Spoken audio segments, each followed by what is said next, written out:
Hello बच्चों, class 12th physics के lecture में आपका बहुत बहुत स्वागत है। और ये लेक्चर बना हुआ है आपके बोर्ड्स के लिए और जेई मेंस के लिए। तो वेलकम टू ट्रेनिंग ट्यूटर। और जो भी बच्चे नए हैं प्लीज़ चैनल को सब्सक्राइब कर लो, क्योंकि यहाँ पे आपको क्लास 11th और 12th का पीसीएम कोर्स बिल्कुल फ्री मिलने वाला है, जो रहेगा आपके जेई मेंस और बोर्ड्स के हिसाब से।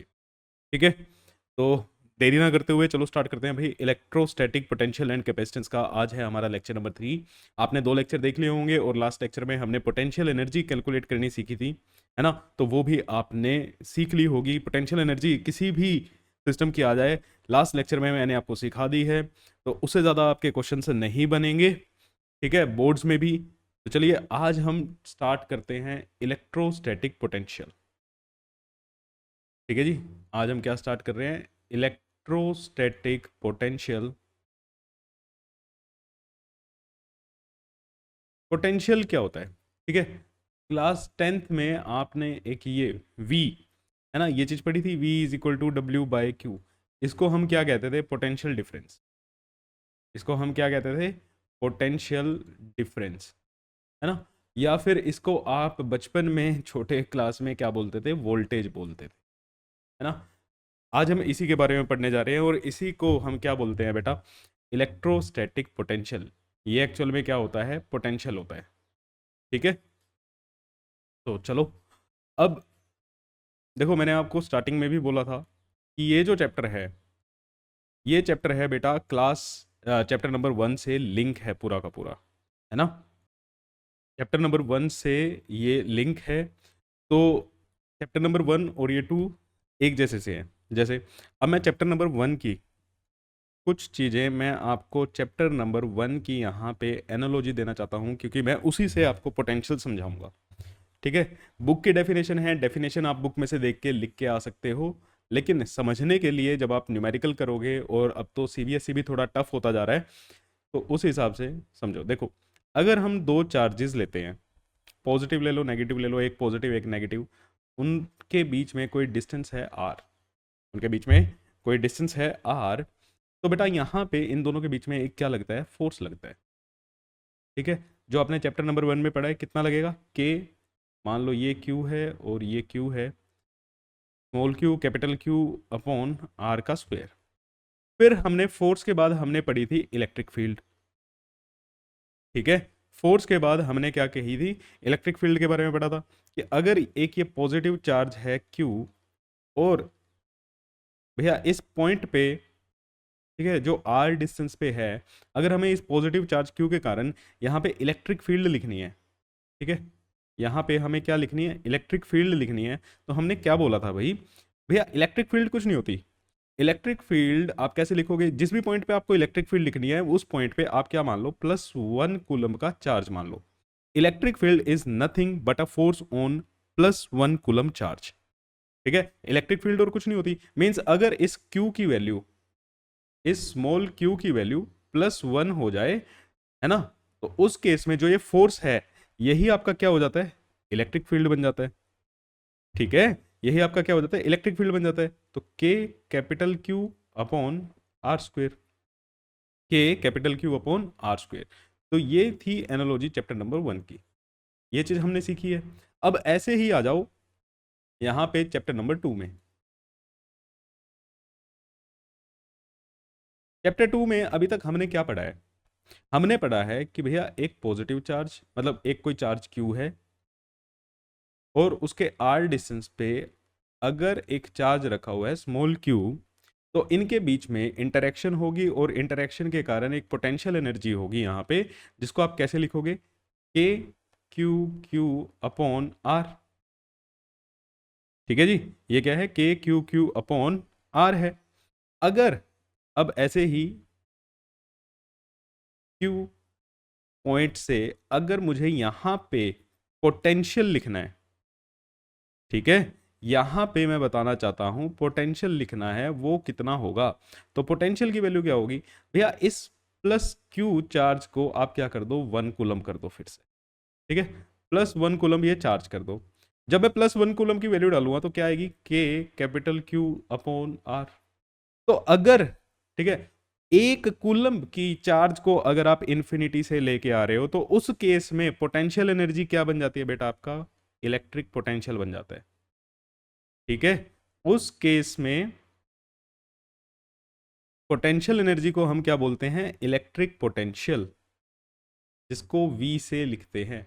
बड़ा छोटा सा लेक्चर लूंगा, कॉन्सेप्चुअल चीजें हैं। ठीक है, मैं पहला और दूसरा लेक्चर बहुत धीरे धीरे कराऊंगा भाई, बहुत धीरे धीरे, क्योंकि सबसे ज्यादा इंपॉर्टेंट है और बहुत सारी चीजें आप यहां से सीखते हो। क्लियर? तो ये है हमारा इलेक्ट्रिक पोटेंशियल। तो समझ गए भैया क्या होता है? जैसे अगर दो चार्जेस के बीच में फोर्स लग रहा है, उनमें से कोई एक चार्ज 1 कूलम का हो जाए तो उस फोर्स को हम क्या बोल देते हैं, इलेक्ट्रिक फील्ड।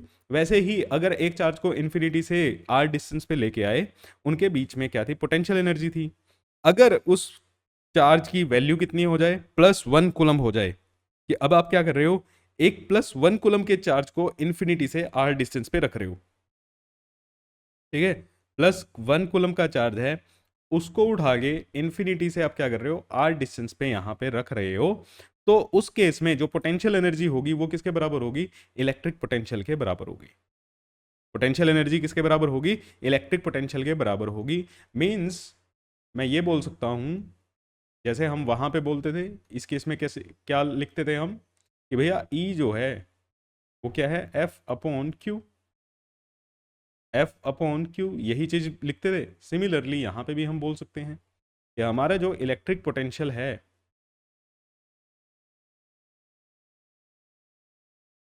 ठीक है, हमारा जो इलेक्ट्रिक पोटेंशियल है वो क्या है भैया, पोटेंशियल एनर्जी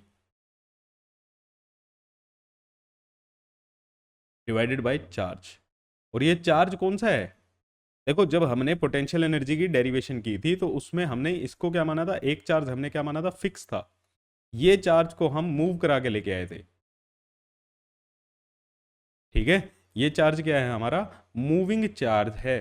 तो ध्यान रखना कौन से चार्ज से डिवाइड करनी है, जो चार्ज हमारा मूविंग है, जिसको तुम क्या करा रहे हो, मूव करा रहे हो। क्लियर? कितने चार्ज को आप क्या कर रहे हो, मूव करा रहे हो। तो इसको मैं कैसे लिखूं, कि V is equal to U/Q। और ये Q भी कौन सा, मूविंग, Q भी कौन सा, मूविंग।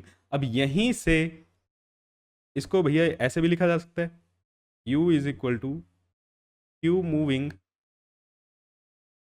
Into V। मतलब अभी तक जो हम पोटेंशियल एनर्जी हमने लास्ट लेक्चर में इतने सारे क्वेश्चंस किए बेटा पोटेंशियल एनर्जी के, उसको उसको हमने सिस्टम की एनर्जी इंटरेक्शन एनर्जी से निकाला। अब क्या हो सकता है, आपको पोटेंशियल की टर्म में भी निकालनी आ सकती है ना। पोटेंशियल दे देंगे और तब आपको क्या निकालनी है, पोटेंशियल एनर्जी निकालनी है। तो पोटेंशियल एनर्जी को कैसे करोगे, कैसे निकालोगे भैया, जितना पोटेंशियल है उसको Q से क्या कर दो, मल्टीप्लाई कर दो। और ये Q क्या होना चाहिए, Q क्या होना चाहिए, कौन सा Q, जो फिक्स है, नहीं नहीं नहीं, जो क्या कर रहा है, मूव कर रहा है, जो क्या कर रहा है, मूव कर रहा है। अब बेटा आप स्कूल में पढ़ते हो ना, स्कूल में इतनी बारीकी चीजों का ध्यान ही नहीं दिया जाता। ठीक है, कौन सा चार्ज है बच्चे को समझ ही नहीं आता, कभी कौन सा चार्ज उठा लेते हैं, कभी कुछ कर देते हैं, है ना। टीचर का समझ ही नहीं आ रहा, एक एक स्लाइड पे कुछ लिखता है, मतलब स्लाइड तो छोड़ो, बोर्ड पे पहले कुछ लिख रहा है बाद में कुछ लिख रहा है। तो इन बारीकियों का ध्यान दो। ठीक है, आपको चैप्टर बहुत आसानी से समझ आएगा मेरे बच्चों। समझ लो यार, जो भी आपके पास फॉर्मूला आता है, कुछ बच्चों की ना अभी भी आदत है, कुछ बच्चे सुधर गए होंगे जो यहाँ पे पढ़ रहे हैं, लेकिन कुछ बच्चे अभी भी ऐसे होंगे जो फॉर्मूला रटते हैं। भैया खाली फॉर्मूला रटने से आपका काम नहीं चलेगा। देखो फॉर्मूला तो याद होना ही चाहिए, लेकिन उससे ज़्यादा इंपॉर्टेंट है उसमें जो टर्म्स यूज हो रही हैं उनकी आपको क्लैरिटी होनी चाहिए कि वो क्या है। ठीक है, ये बात मैं क्यों कह रहा हूं, क्योंकि नेक्स्ट चैप्टर जब आएगा ना, नेक्स्ट चैप्टर में इतनी सारी टर्म्स आने वाली हैं। नेक्स्ट चैप्टर है आपका करंट इलेक्ट्रिसिटी, बताता हूं मैं आपको, करंट इलेक्ट्रिसिटी। अब आपने, अच्छा आपने स्कूल में तो देख ही लिया है, स्कूल का तो सिलेबस ऑब्वियसली बहुत स्पीडों पे भाग रहा है भाई, वो तो जादूगर है। 1 मिनट में, एक दिन में पूरा का पूरा चैप्टर खत्म करा देते हैं, है ना। एक दिन आप स्कूल ना जाओ चैप्टर खत्म। तो ये चीज़ होती है भाई, इसमें इतनी टर्म्स आनी है। ठीक है, ट्रेलर आप देख चुके हो, लेकिन उन टर्म्स का आधा का मतलब ही नहीं पता।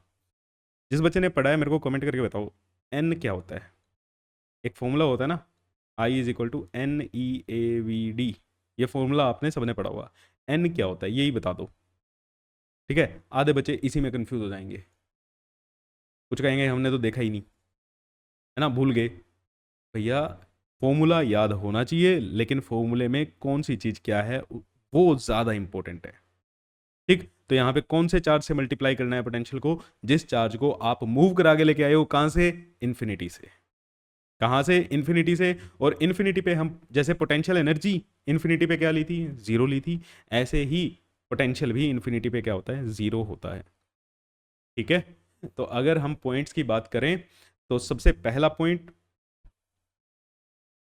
कि इलेक्ट्रिक पोटेंशियल जो है वो स्केलर क्वांटिटी होती है। Electric potential is a scalar quantity.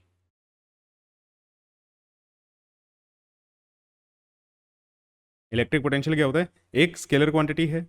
ठीक है, अब इसमें मतलब देखो, अगर ये प्लस क्यू चार्ज है, इसके कारण आपको पी पॉइंट पे पोटेंशियल बताना है, तो बेटा कुछ नहीं करना, जैसे आपने अभी तक क्या किया है, पोटेंशियल एनर्जी के बहुत सारे क्वेश्चंस किए, आपको पोटेंशियल एनर्जी का फॉर्मूला याद है, बस इतना ही होना चाहिए। क्यों भैया?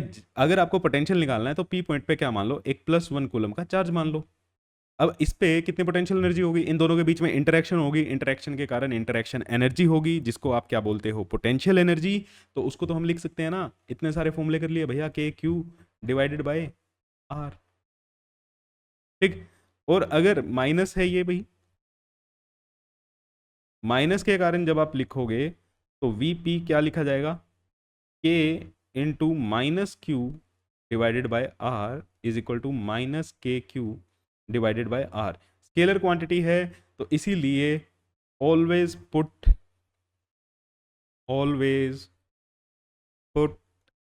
Charge with sign. ठीक है, ऐसा क्यों सर? है ना, ऐसा क्यों कर रहे हो भैया? जब सिस्टम ऑफ चार्जेस के कारण आएगा, जरूरी थोड़ी है दो ही चार्जेस हो। ठीक है, जरूरी थोड़ी है मेरे भाई दो चार्जेस हों, है ना, दो से ज्यादा चार्ज भी हो सकते हैं। तो इलेक्ट्रिक पोटेंशियल क्या होता है भैया? एक स्केलर क्वांटिटी होता है। मजे ही आगे, है ना, स्केलर क्वांटिटी है तो मतलब डायरेक्ट ऐड करना है, कोई डायरेक्शन का पंगा नहीं, नो डायरेक्शन, सीधा देखो मुंह उठा के जोड़ दो, बस आपको क्या रखना है भैया? चार्ज पॉजिटिव नेगेटिव का ध्यान रखना। ठीक है, जैसे electric potential due to multiple charges, electric potential due to system of charges बोल लो या मल्टीपल चार्जेस बोल लो, सिस्टम ऑफ चार्जेस, कि भैया एक से ज़्यादा, दो से ज़्यादा चार्जेस हैं। ठीक है, जैसे अगर मान लो ये Q1 है, इससे R डिस्टेंस पे, R1 डिस्टेंस पे क्या है? एक पॉइंट है P पॉइंट है। ठीक है, जहाँ पे हमें पोटेंशियल पता करना है। ऐसे ही एक Q2 है। ठीक है, ऐसे ही क्या है? एक Q2 है जो P पॉइंट से R2 डिस्टेंस पे है। और ऐसे ही एक चार्ज है हमारे पास -Q3। ठीक है,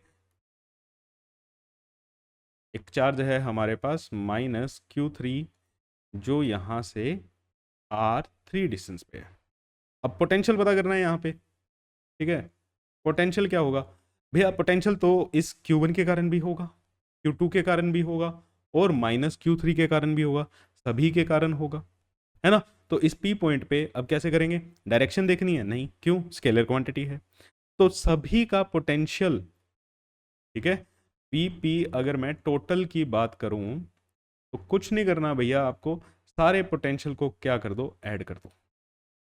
ठीक है, जितने भी इंडिविजुअल चार्जेस हैं उन सभी के पोटेंशियल को क्या कर दो? ऐड कर दो। तो मतलब यहाँ पे जो वी पी आएगा टोटल हमारा, तो वी Q1 के कारण भी आएगा, प्लस वी Q2 के कारण जो पोटेंशियल है, प्लस वी -Q3 के कारण भी जो पोटेंशियल है। तो मतलब के Q1 अपॉन R1 प्लस के Q2 अपॉन R2 प्लस के -Q3 अपॉन R3। तो ये हमारा क्या आएगा? टोटल पोटेंशियल आएगा। तो पोटेंशियल को बिना किसी डायरेक्शन देखे आपको क्या करना है? ऐड करना है। पोटेंशियल को बिना किसी डायरेक्शन के देखे क्या करना है, ऐड करना है। ठीक है, चलो तो फिर आगे देखें। ठीक है, अब और सारे पॉइंट्स हो गए। हाँ, स्केलर क्वांटिटी होती है मतलब कोई डायरेक्शन नहीं है, डायरेक्टली आपको क्या करना है, ऐड करना है, और चार्जेस हमेशा साइन के साथ पुट करना। ठीक है, अब देखो कैसे कैसे क्वेश्चंस यहाँ पे बनते हैं, पूछे जाते हैं। क्लियर? जैसे मान लो एक ट्रायंगल है, इक्विलेटरल ट्रायंगल है, यहाँ पे चार्ज क्यू है, यहाँ पे चार्ज क्यू है, और यहाँ पे भी चार्ज क्यू, ये साइड एल, ये साइड एल, और ये भी साइड एल। अगर हम पूछें कि सेंट्रोइड पे यहाँ पे कितना पोटेंशियल होगा, ठीक है, इसको ओ पॉइंट दे देते हैं कि वी ओ यहाँ पे टोटल हमारा कितना आएगा, तो चलो बताओ। ठीक है जी, चलो भाई, अब इस इसके कारण भी यहाँ पे पोटेंशियल होगा, इसके कारण भी यहाँ पे पोटेंशियल होगा, इसके कारण भी यहाँ पे पोटेंशियल होगा। अपनी रफ कॉपी निकाल लो और जल्दी से जल्दी सोल्व करना स्टार्ट करो। तो वी ओ मतलब के क्यू बाय, अच्छा ये लेंथ कितनी होगी, L/√3, L/√3 plus K Q upon L/√3 दूसरे के कारण, और तीसरे के कारण के क्यू अपॉन L/√3। ठीक है, तो तीनों को ऐड करेंगे तो कितना हो जाएगा, ये 3√3 इंटू के क्यू बाय एल, 3√3 इंटू के क्यू बाय एल। अब इनमें से कोई नेगेटिव का होता तो हम यहाँ पे नेगेटिव पुट कर लेते। क्लियर है, हम यहाँ पे नेगेटिव पुट कर लेते। अब देखो आपके बोर्ड्स में इसी क्वेश्चन को, ठीक है, चलो मैं स्लाइड ही इसको डुप्लीकेट कर लेते हैं, इस क्वेश्चन को और कैसे पूछ सकते थे वो। ठीक है, इस क्वेश्चन का अब गंदा रूप है ना, जो डराने वाला रूप है, वो कैसे पूछते कि एट सेंट्रोइड,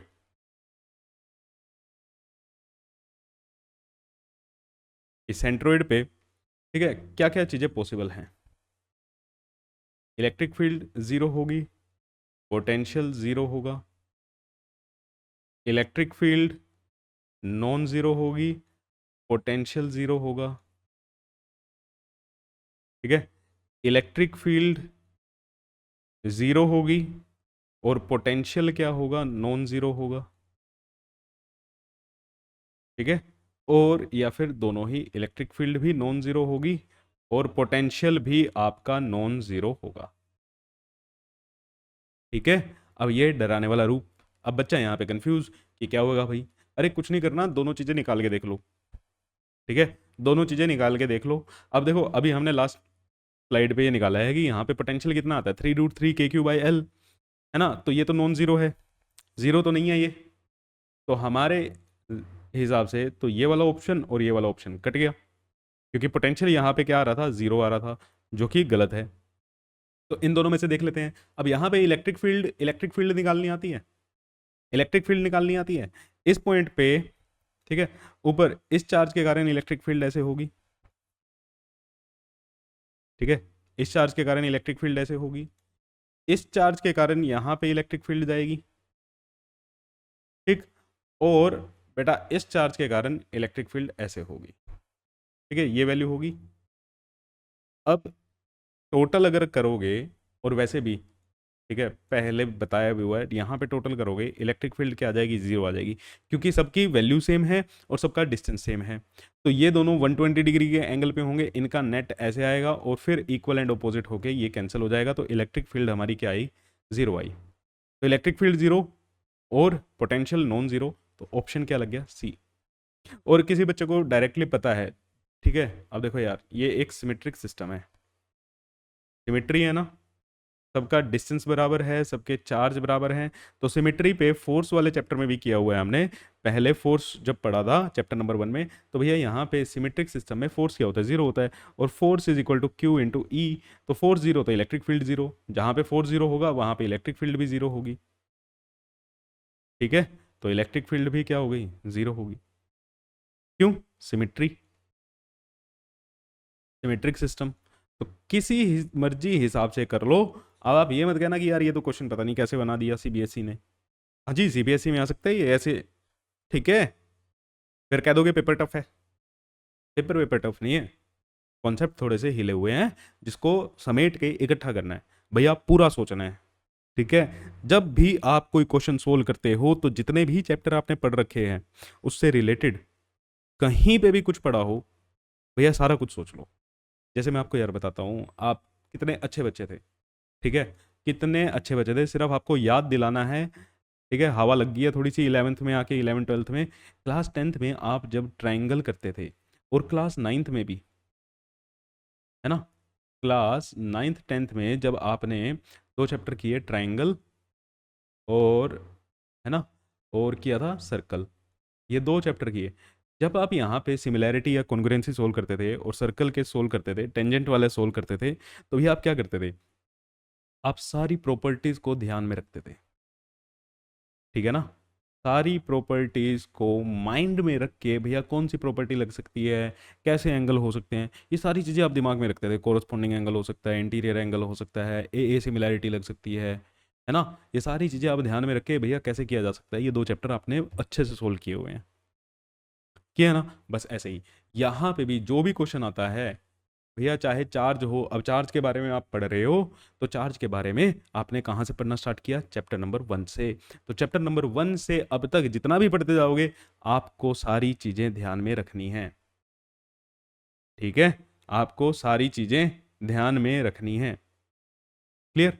अब क्वेश्चन चेंज करें। अब ये बहुत नॉर्मल क्वेश्चन है, ये आपके सीबीएसई में बड़े आराम से पूछे जाएंगे। क्लियर। -q, -q, +q, यहाँ पे +q, और यहाँ पे पॉइंट O। अब बता दो भैया VO एंड EO के बारे में। क्लियर है, VO और EO के बारे में बताओ। ठीक, निकाल सकते हो, निकाल सकते हो। हाँ जी सर, निकाल सकते हैं। VO तो कुछ नहीं है, सबके कारण, सबकी साइड्स ले लो, ए स्क्वायर ले लो इसको। ठीक है, तो सबके कारण जोड़ दो भैया, KQ/A√2। ये वाला डिस्टेंस क्या होगा, A√2 हो जाएगा, A/√2 सॉरी। ठीक है, A/√2 और +KQ/A/√2, फिर क्या होगा, -KQ/A/√2 -KQ/A/√2।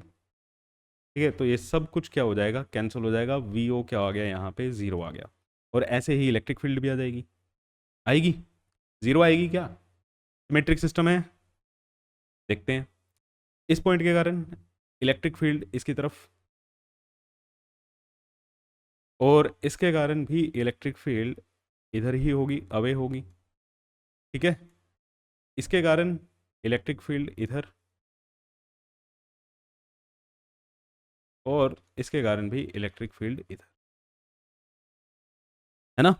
तो नेट इलेक्ट्रिक फील्ड बेटा आपकी किस डायरेक्शन में आएगी, इस डायरेक्शन में आपकी नेट इलेक्ट्रिक फील्ड आएगी। तो यहाँ पे मुझे क्या पता लगा कि भैया V तो 0 है, बट E0 0 नहीं है। V0 0 है, E0 0 नहीं है। ठीक है, वैल्यू निकालना चाहो तो आप वैल्यू निकाल सकते हो बड़े आसानी से। ठीक है, क्लियर है मेरे बच्चे। तो यहाँ पे ज़रूरी नहीं है कि अब यहाँ से कोई सोच ले कि भैया V0 तो पोटेंशियल तो स्केलर होता है, वो थोड़ी ज़ीरो होगा। अरे वैल्यू देखो, चार्ज तो नेगेटिव होने के कारण यहाँ पे 0 हो गया। ठीक है, कोई डायरेक्शन का खेल नहीं था, कुछ नहीं था, समझ आई बात। और इलेक्ट्रिक फील्ड डायरेक्शन के कारण ही क्या हुई, नॉन ज़ीरो हुई। इलेक्ट्रिक फील्ड डायरेक्शन के कारण ही क्या हुई, नॉन ज़ीरो हुई। क्लियर। तो चलें आगे। ठीक है, एक बढ़िया सा क्वेश्चन आपकी वेट कर रहा है। तो अच्छा, एक चीज़ और मैं बता दूं, अभी ना आपके लेक्चर थोड़े से छोटे आ रहे हैं। ठीक है, मतलब आधा घंटे का आ गया, 40 मिनट का आ गया, इतना ही आपका लेक्चर आ रहा है। ठीक है, उसका रीज़न क्या है भैया, मेरी आपको पता है बहुत सारी छुट्टियां हो गई थी। ठीक है, ऑफिस की कुछ फैमिली इमरजेंसी के कारण मैंने बताया था कि आपको कुछ ना छुट्टियां हो रही हैं, बीच में लेक्चर नहीं आए थे 1 हफ्ता 10 दिन तक। तो उसके कारण मुझे ऑफलाइन का भी क्या करना पड़ रहा है, थोड़ा ज़्यादा टाइम वहाँ पे देना पड़ रहा है, वो चीज़ कवर करानी पड़ रही है, तो यहाँ पे आपका टाइम थोड़ा सा निकालना पड़ रहा है। ठीक है, इसलिए लेक्चर थोड़े छोटे भी आ रहे हैं, है ना, और अभी भी हो रहा है कि एक दिन में स्किप हो जाता है, लेकिन मेरे को दो दो तीन दिन में उनका बैकअप वो कंप्लीट हो जाएगा, वहाँ पे ऑफलाइन का स्ट्रक्चर भी सेट हो जाएगा और आपके लेक्चर भी लंबे लंबे आएंगे और सब कुछ होगा। चलो, क्वेश्चन बढ़िया सा क्वेश्चन है। अब ये क्वेश्चन आपके बोर्ड्स में भी आ सकता है भैया। ठीक है, आपके बोर्ड्स में भी आ सकता है और जेई मेंस लेवल का ये क्वेश्चन है। क्वेश्चन पढ़ो क्या है कि infinitely large number of point charges. अब कई बार तो बच्चा यहीं पे कंफ्यूज हो जाता है कि चार्ज की वैल्यू इनफाइनाइट दी है, नहीं, infinitely large number of point charges, ये बहुत सारे infinite number of point charges जिनकी वैल्यू क्या है, each equal to Q, are placed at the position X is equal to 1 2 4 8 and so on, चलते जाओ इनफाइनाइट तक। ठीक है, कितने हैं ये, कितने चार्जेस, क्यू स्मॉल क्यू के कितने चार्जेस रखे हुए हैं, इनफाइनाइट। ठीक है, मतलब यहाँ पे इनफाइनाइट नंबर ऑफ चार्जेस रखे हुए हैं आपके, जैसे x इज इक्वल टू 1 पे, x इज इक्वल टू 2 पे, x इज इक्वल टू 4 पे, x इज इक्वल टू 8 पे, और बेटा ऐसे चलते जाओ इनफाइनाइट तक। यहाँ पे आपके चार्जेस रखे हुए हैं q q q q और ऐसे q q चार्जेस इनफाइनाइट तक आपके रखे हुए हैं। कह रहे हैं calculate the electrostatic potential at origin, origin पे हमें निकालना है। तो ओरिजिन मान लेते हैं भाई ये हमारा ओरिजिन है।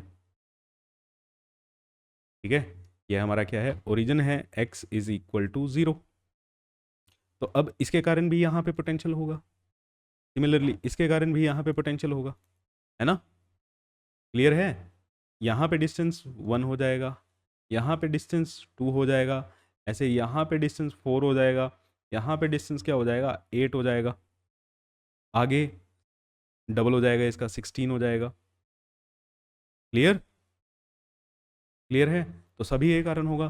तो पोटेंशियल अगर हम लिखें एट ओरिजिन तो वो क्या होगा, सबके कारण लिख दो भैया, इंडिविजुअल का लिख दो और सबको जोड़ दो, है ना, पूरा ही लिख देते हैं इंडिविजुअल।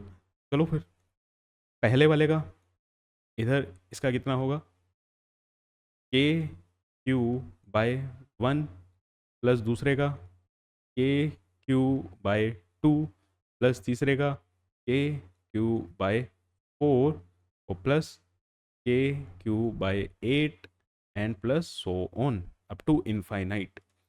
तो अगर हम इसमें से के क्यू कॉमन लें, के क्यू हमने कॉमन लिया तो हमारे पास क्या बचा, 1 1/2 plus 1/4 plus 1/8 and so on up to infinity. अब यहाँ पे बच्चा घबराएगा कि इसको सोल्व कैसे करें, और कुछ बच्चों को चमक गया होगा, है ना। ये आपकी क्या बन रही है भाई, ये आपकी जीपी बन रही है। ठीक है, ये आपकी क्या बन रही है, तो सम ऑफ इनफाइनाइट जीपी सोल्व करना आता है। ठीक है, यहाँ पे ए की वैल्यू क्या हो जाएगी, 1 हो जाएगी, आर की वैल्यू कॉमन रेशो जो है आपकी वो क्या हो जाएगी, 2 हो जाएगी, सॉरी 1/2 हो जाएगी, और सम ऑफ इनफाइनाइट जीपी जो होता है वो क्या होता है बेटा, ए अपॉन 1 माइनस आर। तो V naught is equal to K Q into 1/1 - 1/2। तो 1 - 1/2 हाफ हाफ ऊपर चल जाएगा तो 2 के क्यू। ठीक है, इसका क्या आएगा, आंसर आएगा 2 के क्यू, इसका क्या आ जाएगा बेटा, आंसर आ जाएगा। ठीक है, क्लियर है ये चीज़, चलो बहुत बढ़िया। चलो आज का एक लास्ट क्वेश्चन और करते हैं, ठीक है, और फिर हम अपनी क्लास को रैप अप करते हैं। इंपॉर्टेंट क्वेश्चन है, बढ़िया क्वेश्चन है। ठीक है, क्वेश्चन को रीड करो। कह रहे हैं find out the points on the line joining the two charges plus Q and minus 3 Q at a distance D, इन दोनों के बीच में डिस्टेंस डी है, वेयर इलेक्ट्रिक पोटेंशियल इज 0। मतलब दो चार्जेस हैं हमारे पास, एक है प्लस क्यू और एक है -3 क्यू। ठीक है, प्लस क्यू एंड -3 क्यू, इनके बीच में डिस्टेंस है डी, क्लियर? तो हमें इनके यहाँ पे पॉइंट निकालना है कोई जहाँ पे इलेक्ट्रिक पोटेंशियल क्या हो, जीरो हो।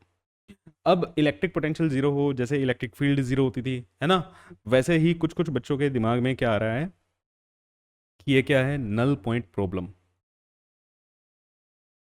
क्या है ये? नल पॉइंट प्रॉब्लम है ना। तो पहली बात तो यहाँ पे बेटा पोटेंशियल के केस में इसको नल पॉइंट नहीं बोला जाएगा। नल वेक्टर वो क्या होता है, नल पॉइंट पता है क्या है? वो एक्चुअल में नल वेक्टर है, ठीक है। और पोटेंशियल क्या है आपका? पोटेंशियल वेक्टर क्वांटिटी नहीं है। देखो मैं यहाँ पे क्लियरली लिख देता हूँ, इलेक्ट्रिक फील्ड की तरह नहीं सोचना, ठीक है। इलेक्ट्रिक फील्ड की तरह आपको नहीं सोचना।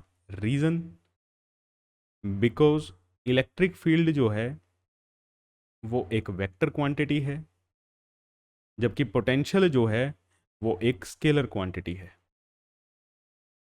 ठीक है। समझ आया भैया? इलेक्ट्रिक फील्ड के केस में हमने क्या किया था, यहाँ पे हमने रीजन बना लिए थे, छोड़ो, यहाँ पे हमने रीजन बना लिए थे, फर्स्ट, सेकंड, थर्ड, है ना। तीन रीजन बना लिए थे और हमने डायरेक्शन बना के देख ली थी। जैसे अगर मैं यहाँ पे कोई पॉइंट ले लूँ तो इसके कारण इलेक्ट्रिक फील्ड इधर, इसके कारण इलेक्ट्रिक फील्ड इधर, तो बीच में तो इलेक्ट्रिक फील्ड कभी भी जीरो नहीं हो सकती, ये चीज़ हमने कहा था। बट यहाँ पे पोटेंशियल का तो कोई डायरेक्शन ही नहीं है भाई, पोटेंशियल की तो आपकी कोई डायरेक्शन ही नहीं है। तो आपको दोनों जगह, मतलब बिटवीन द चार्जेस और आउटसाइड द चार्जेस, आपको दोनों जगह चेक करना पड़ेगा। कुछ बच्चे इसको नल पॉइंट प्रॉब्लम की तरह ले जाएंगे, लेकिन उसकी तरह बेटा आपको नहीं लेना, प्लीज़, मैं आपको कह रहा हूँ, ठीक है। यहाँ पे डिफरेंस किस चीज़ का आया सर, क्यों नहीं सोचना? अभी तो आप कह रहे हो चैप्टर 1 चैप्टर 2 लिंक है, लिंक है, जहाँ जहाँ पे लिंक है वो भी बता रहा हूँ, और जहाँ जहाँ पे आपको गलतियाँ नहीं करनी वो भी बता रहा हूँ। तो इलेक्ट्रिक फील्ड एक वेक्टर क्वांटिटी है, जबकि पोटेंशियल एक स्केलर क्वांटिटी है, ओके। तो पोटेंशियल कहीं पे भी हो सकता है भाई जीरो, ठीक है, कहीं पे भी हो सकता है जीरो। मान लेते हैं इस छोटे वाले चार्ज से एक्स डिस्टेंस पे, ठीक है, इस छोटे वाले चार्ज से एक्स डिस्टेंस पे क्या है, पोटेंशियल हमारा जीरो है। तो यहाँ से ये डिस्टेंस कितना हो गया, डी माइनस एक्स, डिस्टेंस क्या हो गया, डी माइनस एक्स। तो इस पॉइंट को हम पी मान लें, ठीक है, ये हमारा पॉइंट क्या हो गया, पी। तो वी पी क्या होगा, K Q by X minus K three Q divided by D minus X. Minus sign क्यों आ गया, पता लग गया ना आपको? भैया चार्ज क्या है, माइनस का है, थ्री क्यू की जगह आपको माइनस थ्री क्यू रखना पड़ेगा, ठीक है। मैं यहाँ पे माइनस रखोगे, यहाँ पे प्लस रखोगे, प्लस माइनस फिर से क्या हो जाएगा, माइनस हो जाएगा, ठीक। तो यहाँ पे इनके बीच में क्या आया, साइन आया। और वीपी क्या होना चाहिए भैया, वीपी की वैल्यू क्या होनी चाहिए, जीरो होनी चाहिए। यही तो बोला है कि इलेक्ट्रोस्टैटिक पोटेंशियल क्या हो जाए आपका, जीरो हो जाए। तो वीपी की जगह क्या पुट करो, जीरो पुट करो, ठीक है। वीपी की वैल्यू क्या हो गई, जीरो हो गई। तो जैसे ही ये जीरो होगी तो K Q by X is equal to K three K Q by D minus X. तो के क्यू से के क्यू कैंसिल, तो D minus X is equal to three X. तो यहाँ से डी बाई फोर क्या आ गई, x की value. और ये एक्स क्या है, x is from smaller charge. आपसे क्वेश्चन में ट्विस्ट करके लार्जर चार्ज से भी पूछ सकते हैं बेटा, ठीक है। आपसे क्वेश्चन में ट्विस्ट करके लार्जर चार्ज से भी पूछा जा सकता है, ओके। तो अब एक और चीज, हमने इनसाइड का तो निकाला, सिमिलरली अब आपके लिए ये होमवर्क है कि आप आउटसाइड पॉइंट पे आप चेक करोगे, ठीक है। आउटसाइड पॉइंट पे, ठीक, ये आपका हम क्या देंगे, होमवर्क देंगे, चेक फॉर आउटसाइड पॉइंट। क्योंकि अपने हाथों से अपने दिमाग से करोगे ना तो आप पेपर में कभी नहीं भूलोगे, ठीक है। Check for outside point. और ये चीज़ मैंने समझा दी कि पोटेंशियल एक से ज़्यादा पॉइंट पे भी क्या हो सकता है, जीरो हो सकता है। इलेक्ट्रिक फील्ड की तरह नहीं सोचना, उसकी तरह हम यहाँ पे नहीं निकाल रहे, ठीक है बच्चे। तो आज के लिए इतना ही करते हैं, और क्वेश्चंस लेके आएंगे आगे। इलेक्ट्रिक पोटेंशियल आपको आज समझ आ गया, नेक्स्ट क्लास में पोटेंशियल डिफरेंस के बारे में हम पढ़ेंगे। चलो मिलते हैं आपसे नेक्स्ट क्लास में। चैनल को सब्सक्राइब कर लो और शेयर करना तो बिल्कुल भी मत भूलना। तो भैया मिलते हैं आपसे नेक्स्ट क्लास में बढ़िया बढ़िया लेक्चर के साथ।